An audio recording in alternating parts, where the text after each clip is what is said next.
Vamos a ir al Señor en oración.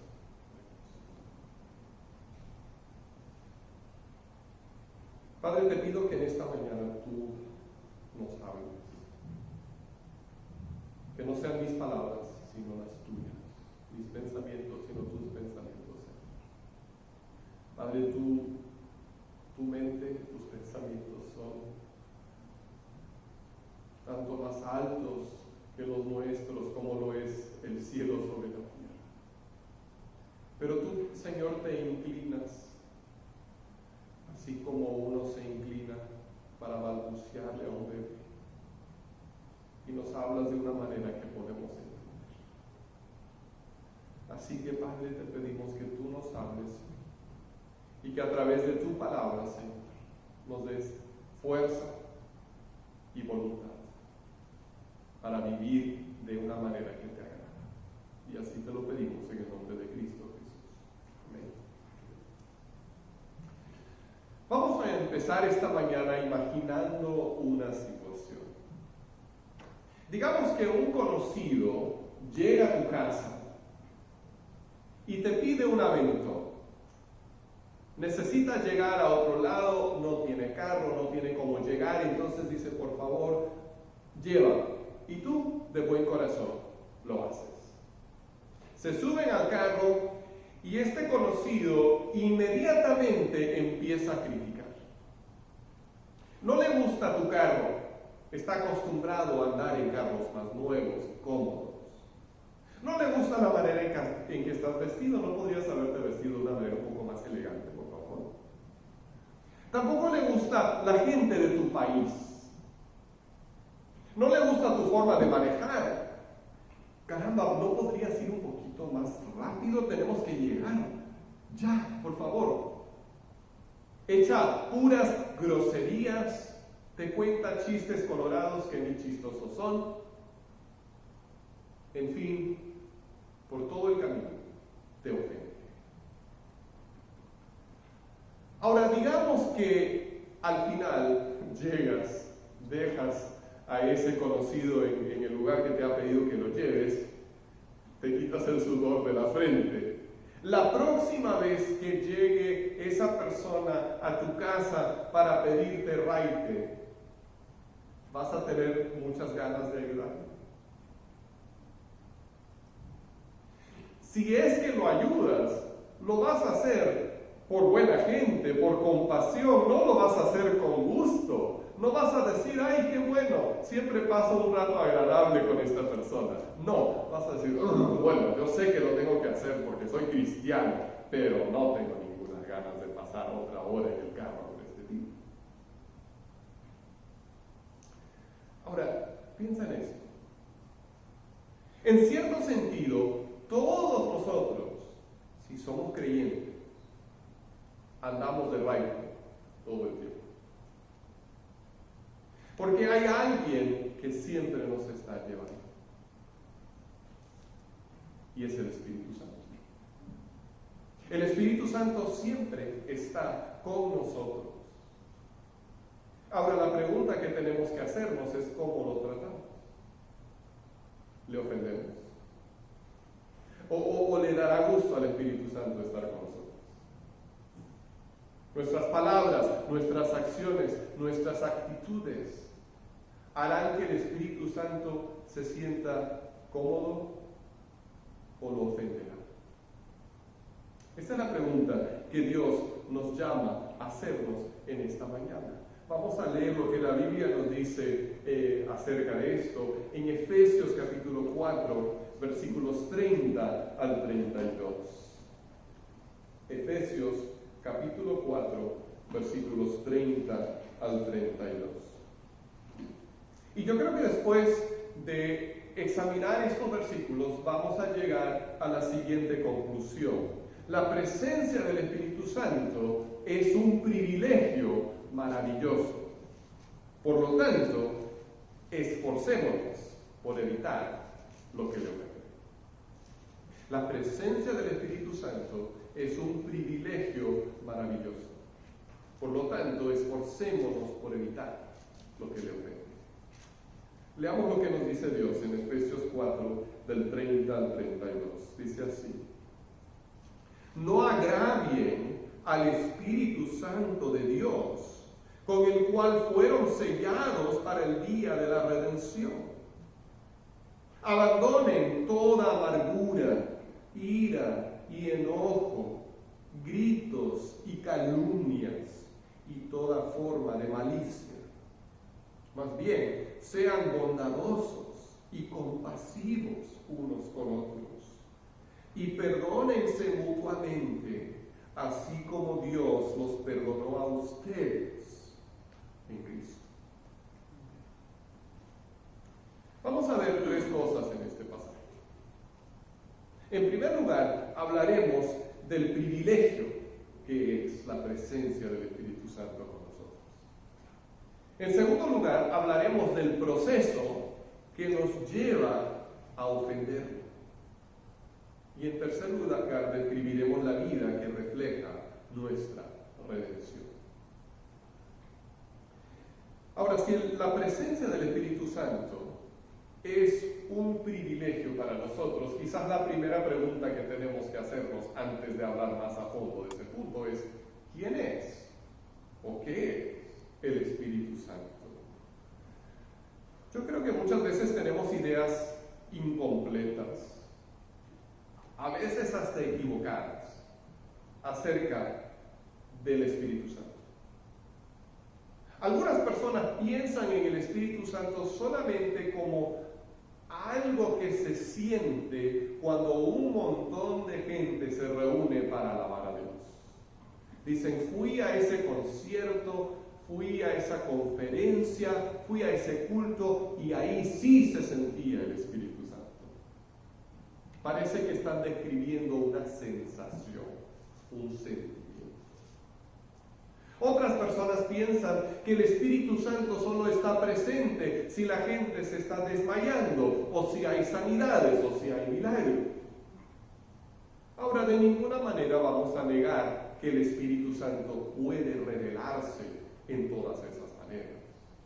Pero ninguna de esas cosas es en sí el Espíritu Santo. El Espíritu Santo no es un sentimiento. El Espíritu Santo es Dios mismo, juntamente con el Padre y el Hijo. Y el Espíritu Santo es la presencia de Dios con nosotros. También es una persona. No es un algo, sino que es un alguien. Es una persona. Y eso lo vemos claramente en este pasaje, porque el apóstol Pablo escribe: no agravien, o sea, no ofendan, no le falten al respeto al Espíritu Santo de Dios. Ahora, uno no puede ofender o agraviar a una cosa. No me van a decir: no ofendas al púlpito, no ofendas a tu casa. No tiene sentimientos, es un objeto, no se puede ofender. Solo se puede ofender a una persona. Y entonces aquí vemos claramente que el Espíritu Santo no es un algo, no es una cosa, no es, como dicen algunos por ahí, una fuerza. Es una persona, es personal. Y por eso es tan importante que cuidemos nuestras actitudes, nuestras palabras, porque Él está con nosotros.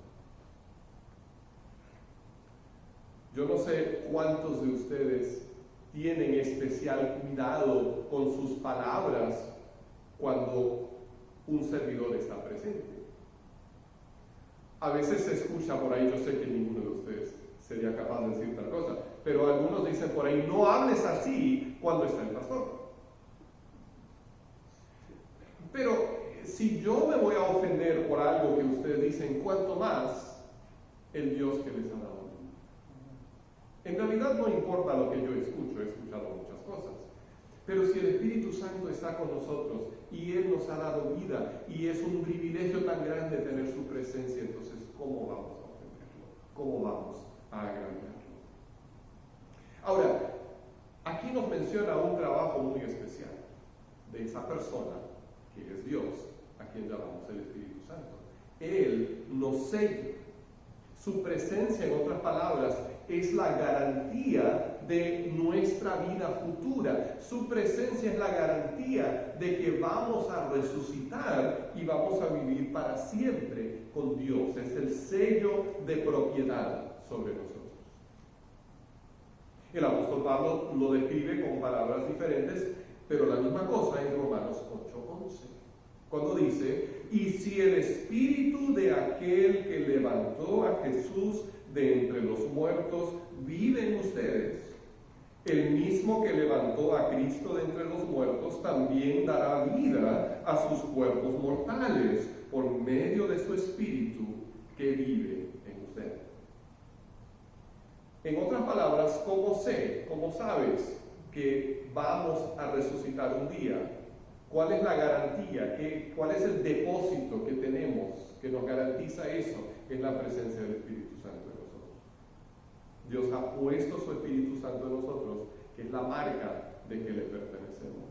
Una vez le pedí prestado a un amigo un libro, y cuando lo abrí, en la primera hoja tenía una pequeña calcomanía que decía: de la biblioteca de fulano de tal. Ahora, fue muy sabio esa persona, porque ustedes saben, a veces se prestan cosas y de repente agarran patitas y se van, ¿no? Entonces ellos habían puesto ahí esa marca de identificación: este es mi libro. A quien se lo preste, pues no se le va a olvidar que no es suyo, porque ahí viene el sello que lo marca como propiedad. Y Dios ha puesto su sello sobre nosotros. Ha dicho: este es mío, este me pertenece. Entonces no tenemos que temer que se le va a olvidar a Dios, que nos va a dejar muertos en la tumba. No, Él nos ha marcado, nos ha llenado con su Espíritu, y Él es la garantía. En el momento en que nos entregamos a Jesucristo, el Espíritu Santo viene a morar en nosotros, y Él es la marca de propiedad de Dios sobre nosotros. Otra de las obras, quizás una de las obras más maravillosas del Espíritu Santo en nosotros, es que Él no solamente nos sella, sino que nos acompaña e intercede por nosotros. Romanos 8:26 dice así: asimismo, en nuestra debilidad, el Espíritu acude a ayudarnos. No sabemos qué pedir, pero el Espíritu mismo intercede por nosotros con gemidos que no pueden expresarse con palabras. En esos momentos de desesperación, en esos momentos de tristeza, en esos momentos de confusión, cuando no sabemos qué hacer ni sabemos qué decir, estamos ahí ante Dios en oración, pero no sabemos cómo expresarnos. El Espíritu Santo comprende perfectamente nuestro corazón y comprende también el corazón de Dios, y Él intercede por nosotros con palabras que quizás nosotros ni siquiera pudiéramos entender, pero Él atraviesa esa distancia entre nuestro corazón y el corazón de Dios, y Él intercede por nosotros. Él siempre nos acompaña, siempre está con nosotros, siempre sabe exactamente qué decir cuando nosotros no lo sabemos. Considera entonces el enorme privilegio que significa tener la presencia del Espíritu Santo en nosotros. El mismo Espíritu Santo que levantó a Jesús de entre los muertos vive en nosotros. El mismo Espíritu Santo que dio lenguas a los apóstoles el día de Pentecostés, que ellos no sabían hablar. El mismo Espíritu Santo que trae convicción de pecado. Ese Espíritu vive en ti, si eres creyente. Vive en ti. No es que te visita de vez en cuando, es que mora en tu corazón. Entonces, ¿cuál será la manera correcta de llevar esa compañía, de convivir con el Espíritu Santo? ¿Se nos ocurrirá ofenderlo? Y sin embargo, lo hacemos. Muchas veces no lo tomamos en cuenta. En cierto modo, hasta podríamos decir que se nos olvida que el Espíritu Santo está presente con nosotros. Una de las maneras en las que ofendemos al Espíritu Santo es cuando nos dejamos llevar por el coraje. El versículo 31 de nuestro pasaje en Efesios 4 nos describe el proceso que nos lleva a ofender al Espíritu Santo. Es un proceso que tiene 6 pasos. Comienza con la amargura, que lleva a la ira, que se convierte en enojo, de donde nacen los gritos y las calumnias, y finalmente se expresa en malicia. Ahora, vamos a ver cómo funciona esto. Todo comienza con una ofensa. Nos sentimos ofendidos. Quizás fue algo imaginario, ni siquiera la persona quiso ofendernos, pero nos sentimos agredidos, nos sentimos ofendidos. Y entonces, en lugar de hablar con la persona y resolver la situación, o simplemente perdonar y soltarlo, guardamos esa amargura en nuestro corazón. Y cuando hay amargura en nuestro corazón que no se resuelve, entonces tarde o temprano esa amargura se convierte en ira. La ira es una explosión de rabia. Esa amargura que ha estado ahí, tarde o temprano explota. Y muchas veces ni siquiera se dirige hacia la persona que según nosotros nos ha ofendido. Es el cuento clásico del hombre cuyo jefe lo regaña en el trabajo, y entonces él llega a la casa y le grita a su esposa porque la cena no está lista, y la esposa regaña a su hijo porque no se ha lavado las manos todavía, y el hijo le da una patada al perro y el perro se desquita con el gato. O sea, ni siquiera estamos reaccionando a la persona que ha causado, según nosotros, el problema. La ira simplemente se desparrama de una manera descontrolada. Y si no sabemos pararlo, entonces esa ira, esa explosión de rabia, se convierte en enojo. En otras palabras, nos volvemos personas enojonas.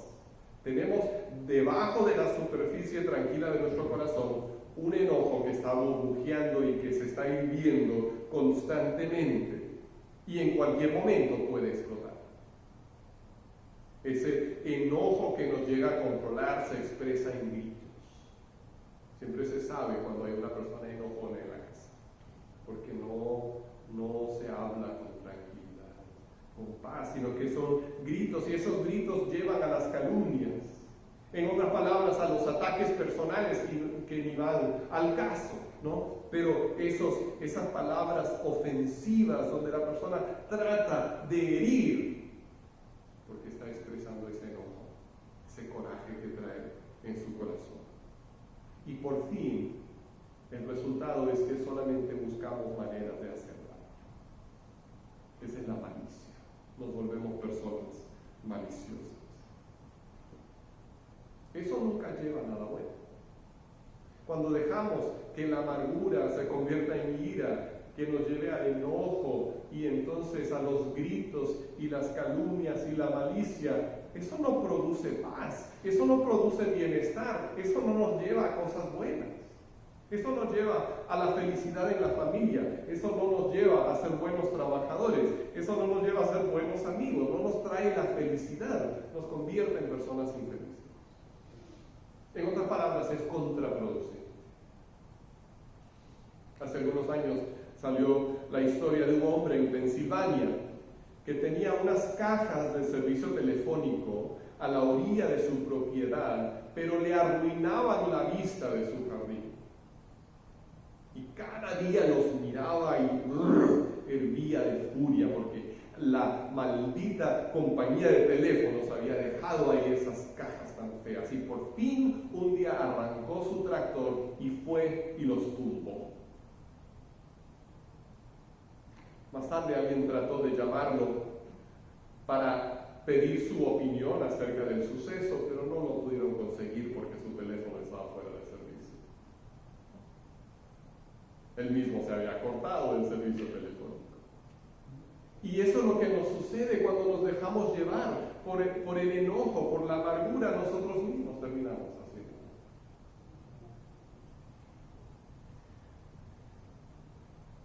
En lugar de caer en ese proceso destructivo, Dios nos llama a vivir una vida que refleja la redención.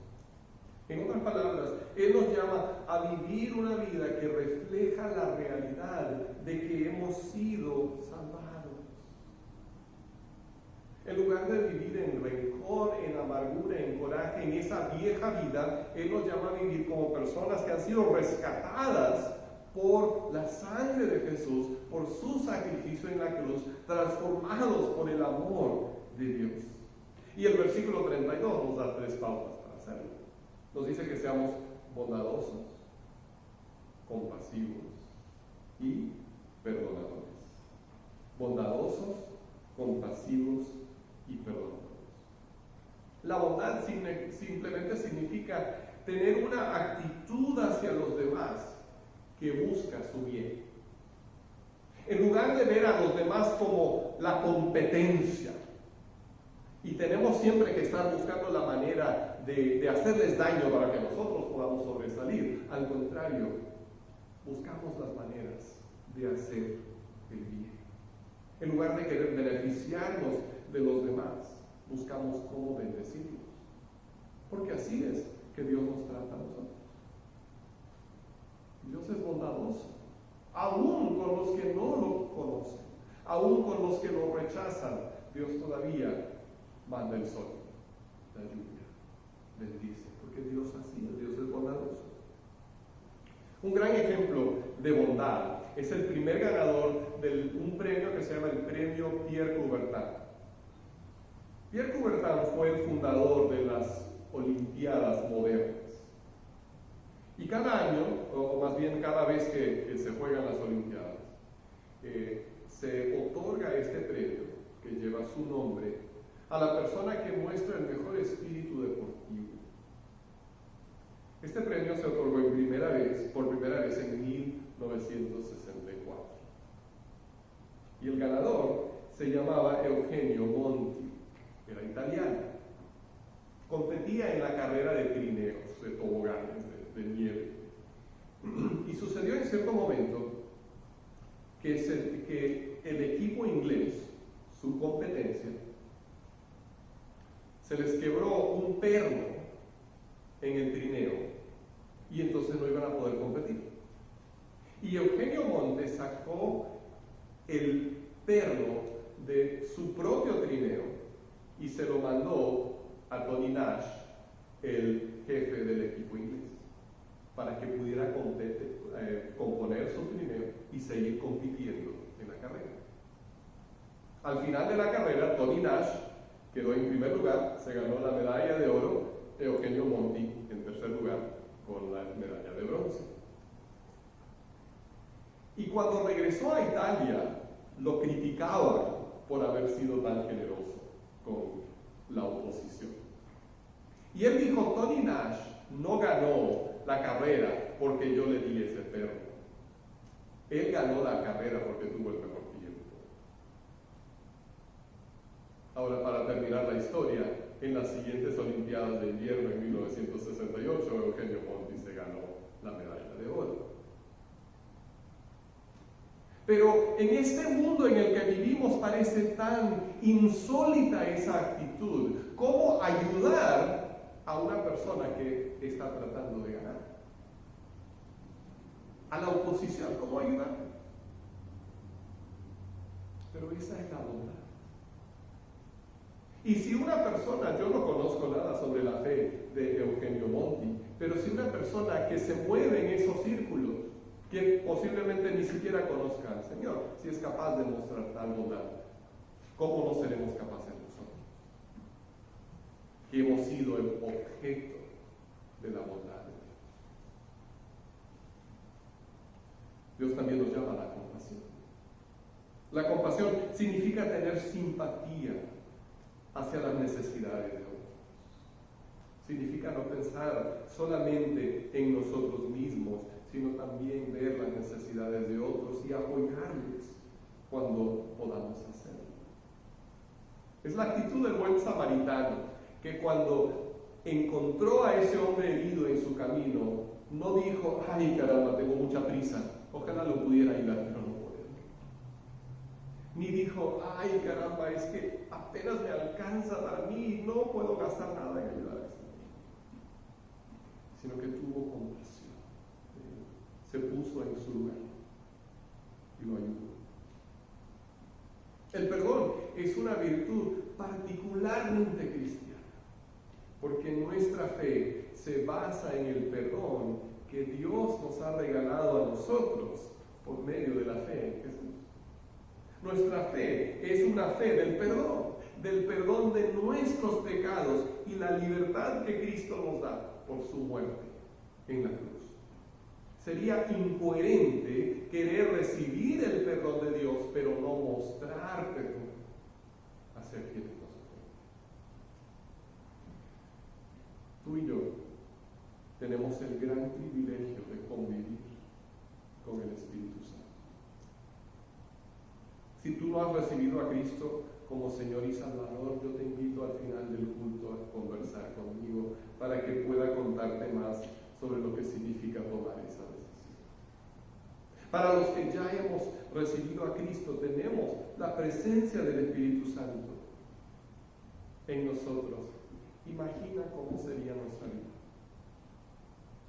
si cada día camináramos conscientes del privilegio que tenemos de convivir con el Espíritu Santo.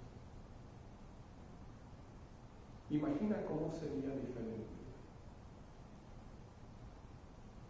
Lo podemos hacer. Cada mañana cuando nos levantemos podemos decir, buenos días Espíritu Santo. Podemos decir, Señor, gracias porque estás conmigo. Aún antes de bajarme de la cama, tú estás aquí. Y hoy yo quiero escuchar tu voz. Quiero seguir tu dirección. Quiero confiar en tu presencia y quiero hacer lo que te agrada. No quiero ofenderte. Qué maravilloso vivir así. Qué gran privilegio tenemos en la presencia del Espíritu Santo. Ahora vivamos como quienes están conscientes de ese privilegio. Vamos a orar. Padre, gracias por derramar sobre nosotros como tu pueblo la presencia de tu Espíritu. Y Señor, queremos estar abiertos, estar dispuestos, Señor, para cualquier cosa que tú quieras hacer a través de nosotros. Muéstranos cualquier actitud, cualquier costumbre que tengamos que te esté ofendiendo, Espíritu Santo. Y ayúdanos con la ayuda de